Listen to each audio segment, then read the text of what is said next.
తాకట్లో ఉన్న బంగారాన్ని విడిపించి ఆ రోజున మార్కెట్ ధర కట్టి మిగిలిన డబ్బును మీకు అందిస్తుంది కొమ్మూరి గోల్డ్.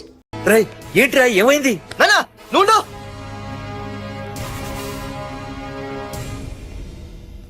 రఘునాథ్, నీకు ఆ రోజే చెప్పాను, నీకేమైనా అభ్యంతరం ఉంటే ముందే చెప్పమని. ఇలా వెనక నుంచి పొడిపించడాలు నరికించడాలు నాకు నచ్చవు. ఒక పక్క ఎంగేజ్మెంట్ ఫంక్షన్ అని బిల్డప్ ఇస్తూనే మరో పక్క నన్ను చంపించడానికి ట్రై చేస్తున్నావు. హే పార్దు, ఏం మాట్లాడుతున్నావు? నిజం మాట్లాడుతున్నాను, చెప్పరా చెప్పు. మీరే కదా నన్ను చంపేమంది. నేను చంపమనటం ఏంట్రా? పార్దు నా కాబోయే అల్లుడు. అయ్యా, మీరు అమెరికా వెళ్తూ ఒక కవర్ ఇచ్చారు కదయ్యా. అవును ఇచ్చాను. ఆ కవర్ లో ఈ బాబు ఫోటోనే ఉందయ్యా. ఏంటి, పార్దు ఫోటో ఉందా? అవునయ్యా. మళ్ళీ కొత్త నాటకమా? నాటకం ఏంట్రా నాటకం? నీకు ప్రకాష్ కు గొడవలు ఏమైనా ఉన్నాయా? వాడెవడు? హైదరాబాద్ సిటీ మొత్తాన్ని కను సైకిల్తో శాసించే కింగ్ మేకర్ ప్రకాష్. ప్రతి ఏరియాలోనూ వాడికి బ్రాంచులున్నాయి. ఇక్కడ వాడికి ఏమైనా పనులుంటే నేను చేసి పెడతాను, అక్కడ నాకేమైనా పనులుంటే వాడు చేసి పెడతాడు. మొన్న అమెరికా వెళ్లే హడావిడిలో వాడు పంపిన కవర్లో ఎవరి ఫోటో ఉందో చూడలేదు. ఆ కవర్లో నీ ఫోటో ఉందంటే వాడికి నీకు ఏదో ఉంది. చూడండి, ఆ ప్రకాష్ ఎవడో, వాడి దగ్గరికి నా ఫోటో ఎలా వెళ్ళిందో కూడా నాకు తెలియదు. పార్దు, ప్రకాష్ టార్గెట్ పెట్టాడంటే ఆకలితో ఉన్న సింహం వేటకు బయలుదేరినట్టే. ఇప్పటికే నీ ఫోటో అన్ని ఏరియాలకు వెళ్ళుంటుంది. చూడు పార్దు, ఒక తండ్రి ఎలా ఆలోచిస్తాడో నువ్వు ఆలోచించి ఆ రోజు నా కూతుర్ని ప్రేమించడానికి నా దగ్గర పర్మిషన్ అడిగావు. అలాగే ఈ రోజు ఆలోచించు.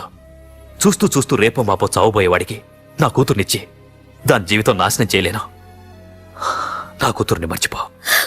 మీరు మర్చిపోమంటే మర్చిపోవడానికి, వాడెవడో వచ్చి చంపేస్తానంటే చచ్చిపోవడానికి నేనేం చేతగాని వాడిని కాదు. పార్థసారథి.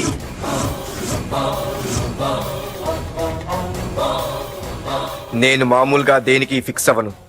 వన్స్ ఫిక్స్ అయ్యానంటే ఎవ్వడడ్డొచ్చినా డ్రాప్ అవ్వను.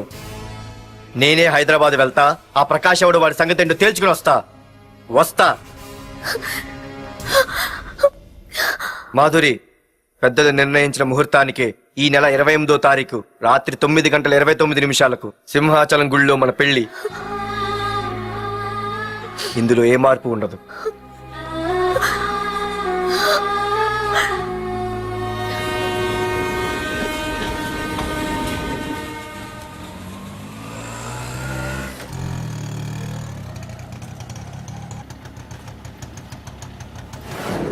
రే, కండ్లు ఎక్కువ పెంచితే పక్షవాత వస్తాడ్రా. ఏరా మావా, ఏంటి మళ్ళీ సస్పెండ్ అయ్యావా? సస్పెండ్ అయితేనే కదా హైదరాబాద్ వచ్చేది. ఏంట్రా అలా ఉన్నావు? ప్రకాష్ అంటే ఎవడ్రా? వాడెందుకురా ఇప్పుడు? నన్ను చంపడానికి ట్రై చేస్తున్నాడు. వాడు నిన్ను చంపడానికి ట్రై చేయడం ఏంట్రా? అదే నాకు అర్థం కావట్లేదు. ఒరేయ్, ఆ రోజు మార్కెట్ లో కొట్టావు చూడు, వాళ్ళు ప్రకాష్ మనుషులేరా? ఇవన్నీ వాళ్ళకి మామూలేరా. కొడతారు, కొట్టించుకుంటారు, చంపుతారు, చేస్తారు. అంతెందుకు, మన స్టేషన్ కి దారిలో రోడ్డు పక్కన ఆ ప్రకాష్ తమ్ముని ఎవరో చంపి పడేశారు తెలుసా? పేపర్లో కూడా పడింది. రే, ఆ పేపర్ ఉందా?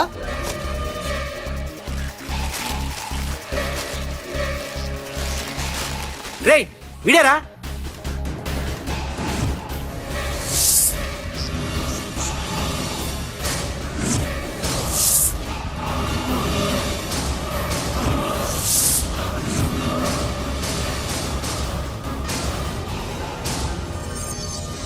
ఆ రోజు మా నాన్న ఫోన్ రాగానే నేను వైజాగ్ వెళ్ళటానికి స్టేషన్ కి బయలుదేరాను.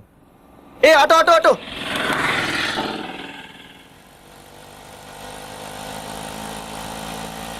ఈడిని మాత్రం వదలకూడదు. ఏ ఆటో ఆటో! బాబు, రైల్వే స్టేషన్కి వస్తావా? సవారీ ఉంది సార్. వీడు సవారీ. ఏ మిస్టర్, రెస్పెక్ట్. Sorry sir.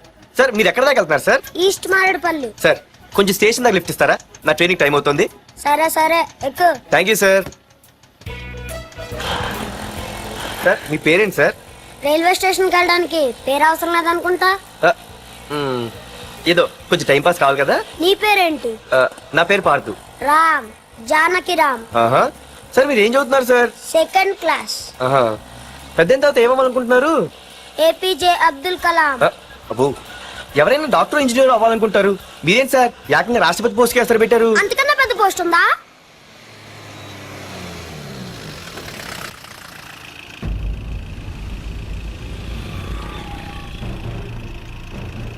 అన్నా అన్నా, వాడే అన్న ఆ రోజు మార్కెట్ లో నన్ను మన వాళ్ళని కొట్టింది. వాడు మన ఏరియాకి వచ్చి మనల్నే కొట్టాడంటే అది మన ఇజ్జత్కే సవాలన్నా. అన్ని వేసేయాలన్నా. అన్నా మిస్ అయిపోతున్నాడన్నా.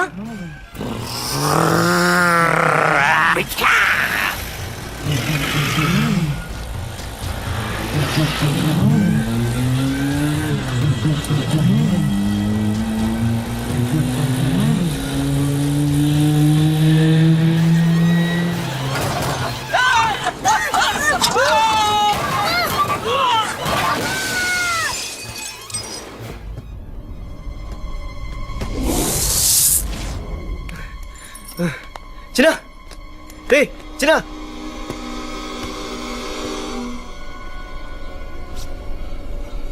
రే చిన్న చిన్న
ఆ తర్వాత బాబుని హాస్పిటల్లో అడ్మిట్ చేసి నేను వైజాగ్ వెళ్ళిపోయాను.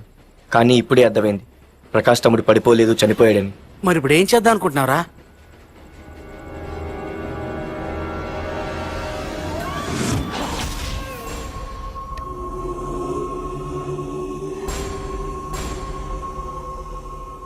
బాగున్నాడు కదరా కుర్రాడు. అవనా చాలా స్మార్ట్ గా ఉన్నాడు.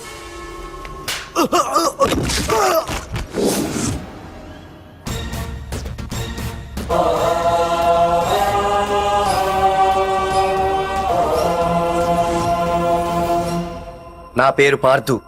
నువ్వు వెతుకుతున్నది, చంపించాలని ట్రై చేస్తున్నది నన్నే. నేను ఈ తమ్ముని కావాలని చంపలేదు, అది అనుకోకుండా జరిగింది. అతను చనిపోయిన విషయం కూడా నాకు ఇప్పుడే తెలిసింది. నన్ను చంపడం వల్ల అతను తిరిగి రాడు కదా. అందుకు నీ మనుషులు నా వెంట పట్టడం, నన్ను చంపాలని ట్రై చేయటం, నేను వాళ్ళని తిరిగి కొట్టడం, ఇవన్నీ నాకు నచ్చవు. నీ తమ్ముడు చనిపోయినందుకు నువ్వెంత బాధపడుతున్నావో, పొరపాటున నా చేతిలో ఒకరు చనిపోయినందుకు నేను అంతే బాధపడుతున్నాను. అందుకే ఈ విషయం ఇక్కడితో వదిలేస్తే ఇద్దరికీ మంచిది. అర్థం చేసుకో. అర్థం చేసుకున్నాను. నిన్ను తప్పుగా అర్థం చేసుకున్నాను, చాలా తప్పుగా. నా తమ్ముణ్ణి చంపినవాడు నాకు భయపడి ప్రాణభయంతో ఎక్కడో దాక్కునుంటాడనుకున్నాను. కానీ చంపింది నేనే అని చెప్పే దమ్మునవాడనుకోలేదు. చూస్తా, నీ దమ్మేంటో ఇప్పుడు చూస్తా. ఒరేయ్ తమ్ముడు, చూసావా, మొదటిసారి వీడు నిన్ను చంపినవాడు నా ముందుకొచ్చాడు. ఈ రోజే వీడిని ముక్కలు ముక్కలుగా నరికి నీ రుణం తీర్చుకుంటా. రేయ్, వేసేయండ్రా.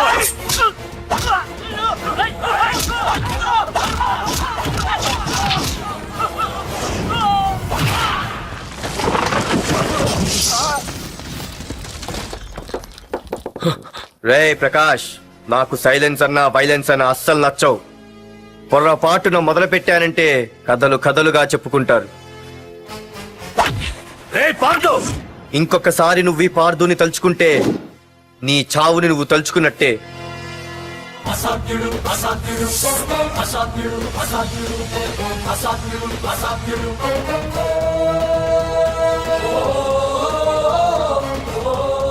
మా బామ్మ పిడుగు శబ్దం వినాలి గాని చూడకూడదనేది.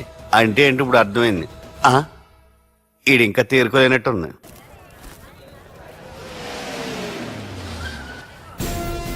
ఎక్కడి నుంచి వస్తున్నావు? నాకు తెలుసు, ప్రకాష్ దగ్గర నుంచి కదూ. తంబు మర్డర్ కేసు ఇన్వెస్టిగేషన్ చేసింది నేనే. అతన్ని నేను కావాలని చంపలేదు సార్. ఒక కుర్రాన్ని కాపాడే ప్రయత్నంలో అలా జరిగింది. తెలిసి చేసినా తెలియక చేసినా తప్పే అని ఫీల్ అయ్యాను. అందుకే ఆ ప్రకాష్ని కలవడానికి వెళ్ళాను. తంబుని చంపటం తప్పు కాదు పార్థు. మర్డర్ చేయడం తప్పు కాదంటున్నాడేంటని ఆశ్చర్యంగా ఉందా? రా బండెక్కు. నాకంతా తెలుసు పార్థు, నీ తప్పేం లేదు. దిగు.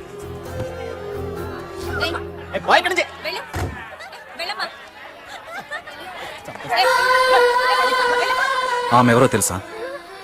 నాకంటే ముందు నా పోస్టులో ఉన్న పోలీస్ ఆఫీసర్ భార్య. తన కళ్ళ ముందే తన భర్తని ఆ తంబుగాడు అతి దారుణంగా నరికి చంపేశాడు. అది చూసి ఆవిడ పిచ్చిదైపోయింది.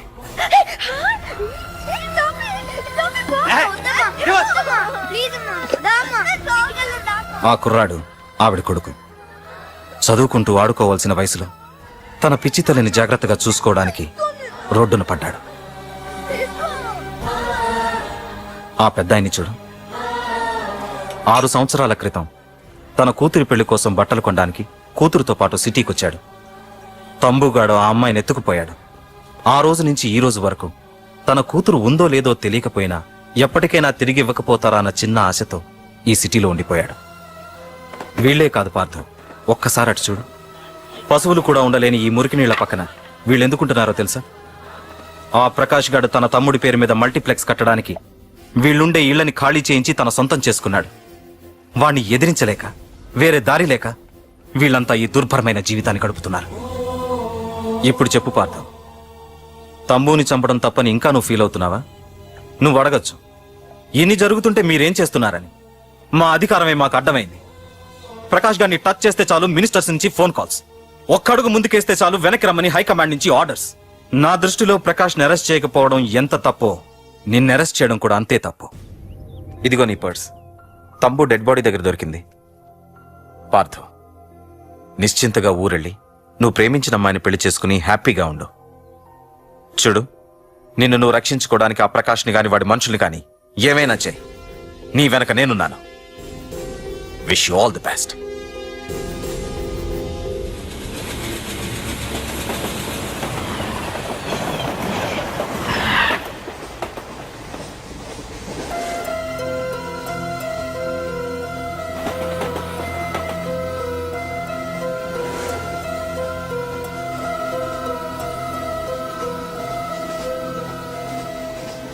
సార్ సార్ ఆకలి వస్తుంది సార్, ప్లీజ్ సార్. అమ్మ ఆకలి వస్తుంది అమ్మ. Sir sir please sir. అమ్మా.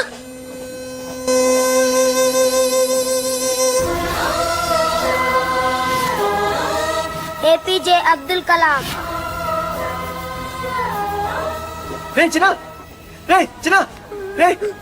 ఏంద్రా నీకు? ఏంటి ఇలా ఉన్నావు? ఏమైందో చెప్పరా? చెప్పు. వాట్?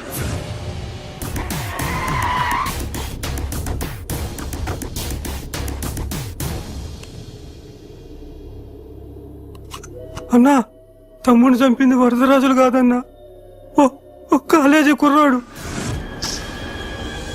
ఎవడ్రా? ఎక్కడుంటాడు వాడు? చెప్పు. పేషెంట్ ని డిస్టర్బ్ చేయకండి, అతను ఇప్పుడే కోమా నుంచి కోలుకున్నాడు. చనిపోయే ప్రమాదం ఉంది. రే, నా తమ్ముడు ఆల్రెడీ చచ్చిపోయాడు రా.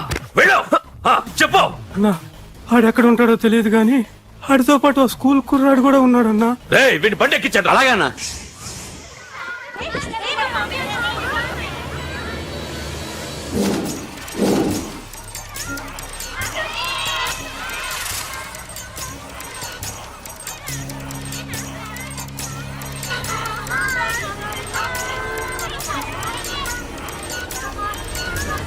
అన్నా, ఆ కుర్రాడే అన్నా.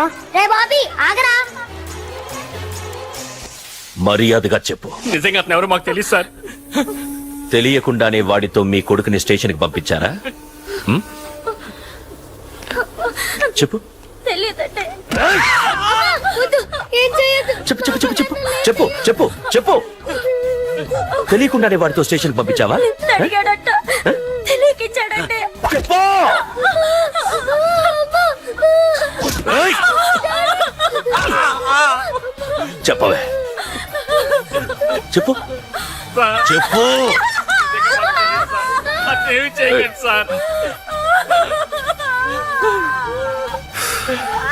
ఇప్పుడు చెప్తా. చెప్పు. మమ్మల్ని వదిలేయండి సార్ ప్లీజ్. చెప్పు. సార్. చెప్పు. మాకు తెలియదు తెలీదా? సార్. చెప్పు చెప్పు. ఏయ్, చెప్పు. ఏయ్! ఏయ్, చెప్పు. ఇప్పటికైనా చెప్పవే. వాడు నా చేతిలో చావాలి. చెప్పు.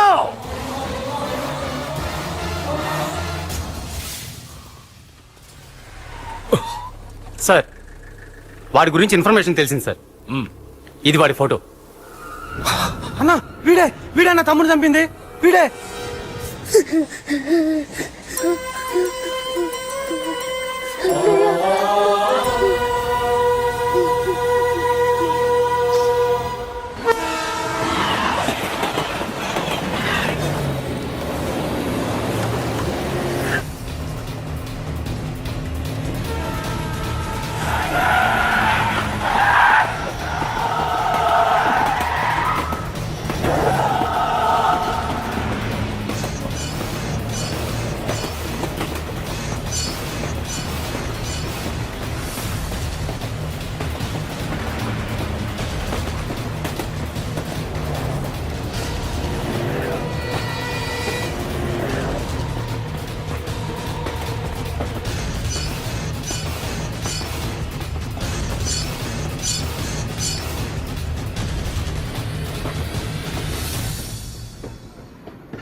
అయ్యో మన భోగిలు విడిపోయాయి.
ఎరా నిన్ను తలుచుకుంటే చావును తలుచుకున్నట్ట.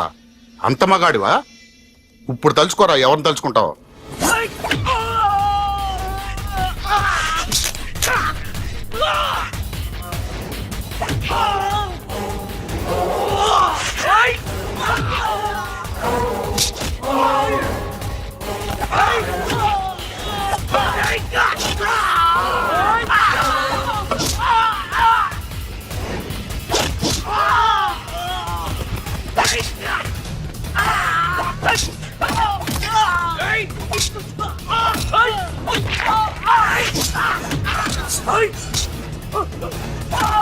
Hey!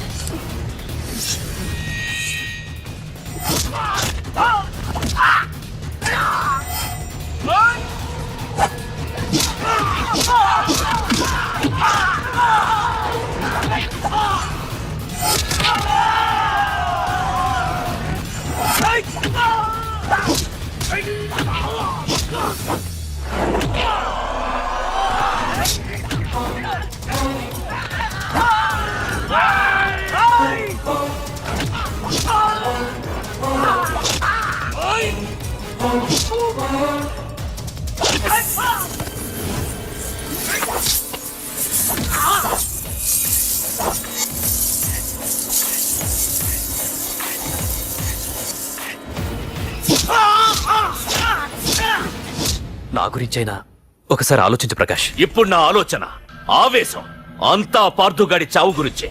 ఆల్రెడీ నా మనుషులు వెళ్ళారు. 5 నిమిషాల్లో వాడిని కాదు, వాడి శవాన్ని తీసుకొస్తాను.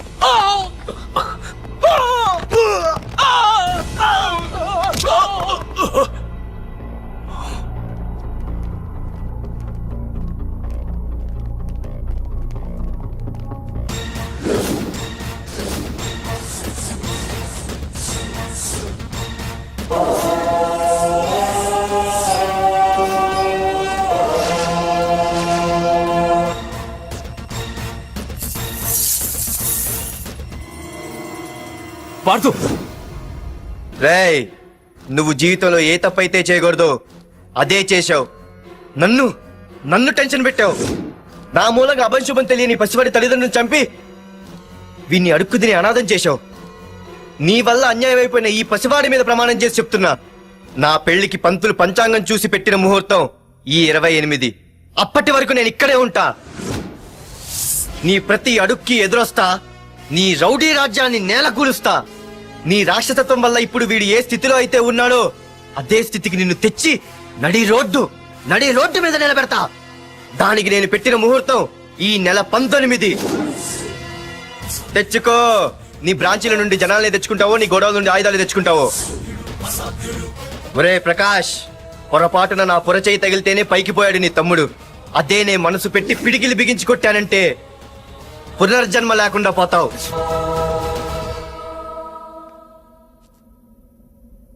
మళ్ళీ చెబుతున్నా, నేను ఒంటరి.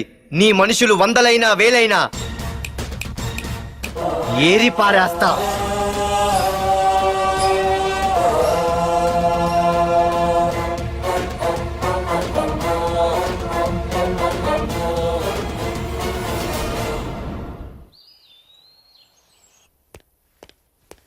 నాన్నా, పార్థు ఏం నాన్నా? నేను ఇంత టెన్షన్ పడుతుంటే నువ్వే మాట్లాడవేంటి? పార్థు తనని నమ్ముకున్న వాళ్ళని టెన్షన్ పెట్టడు, తనతో పెట్టుకున్న వాళ్ళకి టెన్షన్ పెడతాడు. అవునమ్మా, ఒక్క ప్రకాష్ కాదు, 100 మంది ప్రకాష్లు అడ్డొచ్చినా వాళ్ళంతు చూసి పెట్టిన ముహూర్తానికొచ్చి నీ మెళ్ళో తాళి కడతాడు.